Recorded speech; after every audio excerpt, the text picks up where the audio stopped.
Hi, my name is Aakruti Desai from FemExec. Today, I'm sitting down with Kym Boon from Mental Chatter. Hi, yes, I'm so excited to be on. Thank you for having me. So I have been a licensed clinical therapist for 19 years. So in my clinic, we provide traditional therapeutic services, and I also provide coaching as well. So I do different types of coaching. I do mental health coaching in general, just to help people kind of get past like certain barriers that they're having, whether they are spiritual, emotional, mental, cultural, that are kind of keeping them stuck. And then I also do coaching where I kind of take that and extend for women who are in corporate America or women who are wanting to be entrepreneurs and are trying to kind of scale up, their life, so to speak, and their business. But you got to get past that other stuff in order to do that. So I kind of combine the two for those who need that. Okay, wonderful. So, how did you get into your industry? So I actually got into therapy because I feel like it was just my life's calling to do. I kind of watched my family and coming from a very spiritual family, and my grandfather was a pastor, and I watched him and my mom and my grandmother kind of live this life of service, like just serving people on the street, homeless, mental illness, suffering from addiction. And I felt like I kind of just the baton was passed to me some kind of way, and I just kind of just wanted to continue that legacy. And I got into coaching because I started to see this shift in my practice where people were seeking me out for therapy, and they really didn't need traditional therapy. They just needed somebody to kind of help guide them along this life journey and kind of put pieces together and not really dig deep with like these deep root seated issues. And that's how I kind of made that switch to start doing both. All right, amazing. So, I know that you have a great focus on specifically patients with substance abuse. So, Mhm. could you share a little bit more about um, the types of stories that you would get, how that has contributed to your calling, how that's made you continue to follow your passion of therapy? So I've always, in all of my years, no matter what sector I was working in, whether it was community mental health, whether it's private practice, inpatient psych, school, um, addiction always came up in some kind of way, whether it was the person I was working with directly, family member, parent, if it was a child. And it became like a natural progression for me to really start to like hone in on that and specialize that and make that a huge part of my work. I also have worked in various settings, and even now, even though I have my business, I I actually am heavily involved in an inpatient substance abuse facility that also provides partial hospitalization and intensive outpatient. I serve as a clinical director there. And so I see so many things and so many people who are struggling with addiction. And I think addiction is one of those things that people really don't get. They think, oh, they can just stop drinking, or, oh, while they're using, and, they just make better choices, they won't do it. But it is a real disease. And people are struggling and battling with this every day. And it just takes so much, so many times, so many tries, so many relapses for many people to get it right. Mm-hmm. So, was there any current patient interaction that you had with someone that had a history of substance abuse where you felt like it kind of motivated you to continue with this goodwill work that you're doing? Yes. So when I think about addiction in general, there are a lot of minorities who won't seek treatment for it. And it's because it's taboo in general to seek any type of treatment, especially when it comes to alcoholism, because that's just kind of normal. You know what I mean? Alcohol is legal, and it's okay to have drink when I come home. But I ran across this client that I had that really set this impression on me. He was an African American male. He was in his mid to late 50s. And he was someone who never done any kind of drugs his whole entire life, got an injury off the job. He was a labor worker. And when this whole shift came with doctors being very careful about prescribing opioid medications and things like that, and people getting addicted, and doctors started being afraid, his doctor cut him off cold turkey. And he had a hard time managing because of the pain from the injuries. And someone introduced him to heroin. as a way to manage the pain. And I thought that that was just very intriguing to me, that here's this man who spent his whole life in what we can call the straight and narrow, not doing any kind of drugs, not drinking, not anything, and an injury, and because of a shift in society and the medical field and healthcare in general, pushed him in this direction that now he doesn't even know what to do with his life. And he talked about how I hid it from my family for so long, and we were a family that took vacations. We no longer were flying. I had to drive so I could make sure I had my heroin with me in the car because I couldn't sneak on the plane. And I started shifting and changing my lifestyle in the way I never did on the second phase of my life. And that was a wake up call for me, because we think about so many people who have been addicted for so many years and started so young in their environment, their communities. And this was a man who's working every day, and an injury pushed him, to this. Mhm. And that made me just start to look at it differently, approach things differently, really start to listen to the patients that were coming in and try to really hear their story to see how this started for them, because everybody's journey was different. So that was an incredible story that you shared. Thank you so much for sharing that. But I think something else that I wanted to touch on, which you touched on before, was the stigma about getting help. And that's something that your business relies on people realizing that they need that help and keep reaching out to you. So how has that stigma around getting mental health services shifted since you've been in the business of that? Have you seen a shift in that? Have you seen any improvement, progression? And what have you done to ease that stigma to help benefit your business and also help others? So yes, I have seen a shift. I've seen a shift in the fact that people now are recognizing that these emotions and the things that I'm feeling that I can't manage, they're coming from somewhere, and somebody has to help me. And so though I think a lot of people are not completely honest, or don't know how to really, I guess, recognize or acknowledge what it is they're feeling. They know they're feeling something, and people are now starting to reach out for help, to say, hey, help me figure out what this is. Now, I can say that there is this slower shift, I think, in certain communities where it's still not there. And I think what has happened in particular for me is I've been able to use faith-based communities to help get the word out. And so if I can go to churches, or, and talk to pastors, preachers, priests, or whoever, and if they can understand the importance of it, and then talk to their parishioners, the parishioners are going to buy into what the leader, is buying into. And so I've been able to see a shift in my community in particular by me partnering with churches and pastors and leaders and saying, hey, this is needed. Yes, there's a spiritual component. You're going to pray, and do those things, go to church, whatever it is, meditate, whatever it is that you do. But there's a mental health side of this that needs to be addressed by someone else.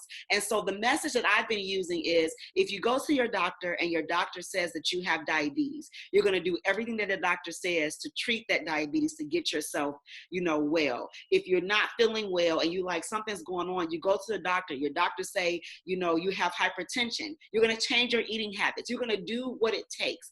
And so your body emotionally sends those same signals.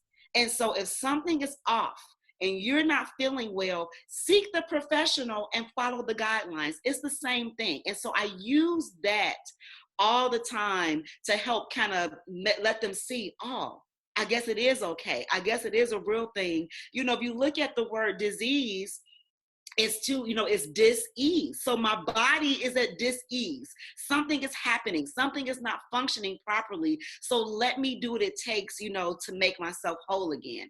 And that's kind of the message that I've used to help reduce that stigma. Do we have a long way to go? Yes, we do. But I think that's part of the way that I'm doing it, normalizing it as much as I can. And I even did recently on one of my podcasts, just even saying hey, therapy is your friend. Therapy is a friendly word. It's not the enemy. Therapists, we're here to help you. So that's the message I'm trying to, send across. That's an incredible way of not only community outreach, but advertising your business in a way that people will be more inclined to reach out and seek help. So Mhm. I know that your passion is therapy, helping others, and you were able to express that passion by starting your own business. So was there anything that you didn't really expect to do while starting to run a business? Because you just want to do the passion side, but that business side always comes in at the end of the day. So was there anything in that sector where you were like, I can't believe I have to do this now? Yes, and I think for me, it's more of that marketing piece. Mhm. I'm a speaker, by nature. I like to talk, I like to teach, and so I am not the savviest person when it comes to marketing and advertising and selling myself. So that's been the biggest piece, especially in this new age where social media drives everything, and that's how you have to reach people. It doesn't matter what age you are right now, especially now with COVID-19. Everybody's on social media. So for me, honing in on that marketing piece and really knowing how to use that to my advantage and not being so stuck and stubborn in the old way of doing it. And then also just those business things that you have to learn about, just protecting your brand, and even protecting your logo, trademarking, like all those things, those pieces, the accounting piece, that it's like, yay, I just want to get started. But it's like, no, in order to sustain, there are pieces that have to be put in place in order for you to keep functioning and to thrive as a business. So just honing in on those things and making sure that I'm setting goals, I'm talking to the right people, getting mentors, people who've been doing this longer than I have, what worked, what hasn't worked, and being the student and not the teacher all the time. Right. And I know you also mentioned in your answer how COVID-19 has shifted the world focus towards a lot more online social media based approach.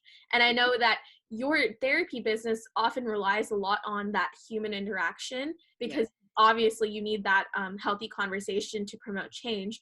So how has your business kind of shifted gears to cope with the pandemic and like any like business changes, financial changes, anything that you can discuss that your business has had to adapt to while this pandemic is ongoing? So I think one of the main things, like you said, is not having that face-to-face interaction. But I've been doing, of course, using telehealth as a way of speaking with people. But I've seen this shift in the right direction with COVID. It's almost like it was a blessing in disguise because it's making people more aware of their mental health and the need to address it. And so they're not as afraid anymore to jump out there and seek help. And I think doing this through, these telehealth things. So I use something that's called doxy.me. So it's, all medical professionals use that. It's HIPAA compliant. It's like a Zoom, but it's just, it has a HIPAA component to it. I think that helps because if you're someone that's not comfortable and you're nervous about going into an office to see someone, being in your own home, talking to someone through your computer, through your phone, I think helps relax the person more. So I think financially it's actually been a shift and an increase because I think it's caused more people to want to seek out help because people are feeling anxious. They don't know what's going on. People are feeling depressed. People are experiencing loneliness, grief, and loss from people unfortunately passing suddenly from this disease. So it's making people want that support in a way that they wouldn't try to get it before because they can't get it from their loved ones. So I might as well talk to someone that I know can help me through this. That's incredible. I know that a lot of people have been saying that currently at the front line, because of the pandemic, there's all the medical healthcare workers, but a lot of other people have been saying once this pandemic passes, the real frontline workers are going to be the mental health therapists, Mm-hmm. people dealing with those losses. So would you say your business is preparing for that kind of shift towards you guys being the frontline frontline, I guess, for those people that need your help? And what would you be doing in order to expand your services, help as many people as possible, things like that? Yes, I definitely agree with that. And that is going to be the shift. And because they're, you know, when this is over, right now, there's so many people that are operating kind of like robots. They don't Right. have time to think about it because they have to just be on it all the time and just have this system in place to make sure they're safe, taking care of the patients every single day. And when this is over and the dust settles, that's when it's going to hit a lot of people who is not hitting right now. And they're going to need that support to help talk about, you know, deal with, because this is traumatic. People are experiencing trauma right now in this, especially those frontline workers. So for me, one of the ways that I'm going to help, you know, expand and address this is I'm not going to do away with telehealth. I'm going to continue to do teletherapy so that I can reach more people. I have also made sure I've gotten licensed in other states, you know, during this time, taking advantage of that so that I can be more open, because people are going to be booked. People are going to be feel they're going to turn people away. And so the more of us that can prepare now and continue to provide teletherapy, I think that will help us be able to really address the influx of, you know, patients that we're going to have, especially those frontline workers. Right. And I know that you've done a lot with your business to expand it as much as possible. You have your own therapy practice, but you also have a podcast. Could you elaborate on your podcast and anything else that you've done to branch out from not just the traditional clinical therapy?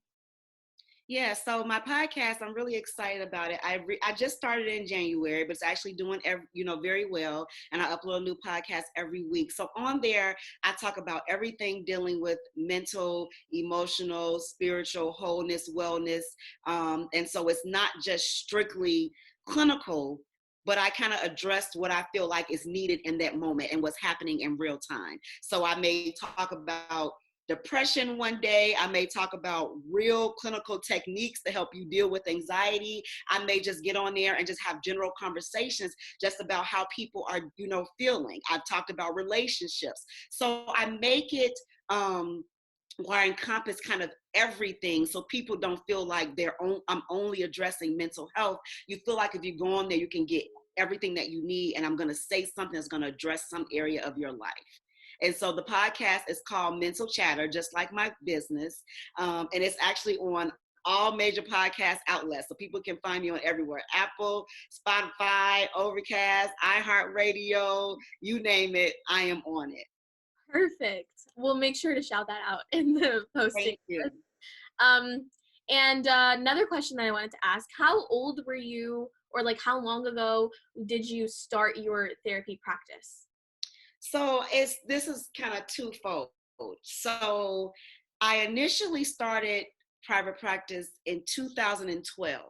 Mhm. And at that time, because I was always working, I've always been able to put myself in a position where I can kind of work up and climb up the corporate ladder. And so as a result, I wanted to continue to do that so I continue to gain all these different experiences, especially from a business perspective and from a leadership perspective. And so when I got to this point where I was constantly making these moves of climbing up, I had to make a decision. And so at that point, I chose to let the practice go so that I can really focus on what I was trying to learn and accomplish, you know, and kind of just add to myself and my skill set. And then when I got to the point where I felt like, okay, I think I've kind of learned everything that I can learn for the most part clinically. And I'm just kind of doing this for the business sense.